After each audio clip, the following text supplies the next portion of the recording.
originally we didn't really have an idea of what we wanted to do. We knew we wanted to make an app, something that could really be useful for young adults and people like us that really just couldn't keep track of their spending.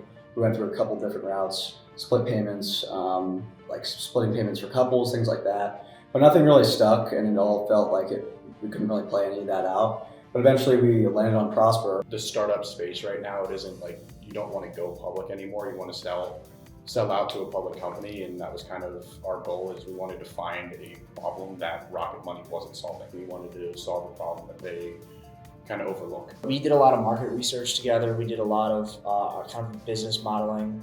And then I also brought in, we needed someone to code it because none of us are coding guys really that much. So I brought in someone I know that's a software engineer here. And he's done a really good job at kind of doing the back end of our website. Since AI kind of jumped on in front of everyone, I've been super curious about how you can use it, how you can like utilize it to not only like make money or be more productive, but to like actually like kickstart a business or kickstart the work that you're doing. In the beginning of developing the product, we knew that we wanted to like leverage AI as it's a very popular trend and there's a lot of resources available. I did a lot of like prompting for the AI. I worked a lot with like helping the AI customize to the user. For example, like there are certain users who are going to be going to 7-Eleven every day, or there are certain users that are going to be going to like Starbucks every day. And so each user spends like a different amount of money that they could be like investing in instead or be using otherwise. So the AI, that when I first developed it, it was more so focused on identifying those patterns.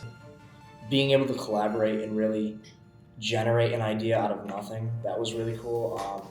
I hadn't had a lot of experience with that in the past in the entrepreneurship space. I definitely find this coming up a lot of times in like interviews.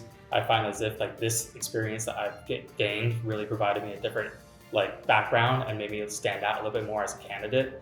I know that like for all the rounds I went for my interviews, I definitely mentioned it or at least talked about it at some point because I find it super fascinating that a student was like building like their own project, like building an app. That's something very different, especially like as a business major. There's always going to be problems to be solved, and there's going to be ideas that we'll have. Maybe it won't be starting a business, but it might be bringing a problem to higher up individuals at a company.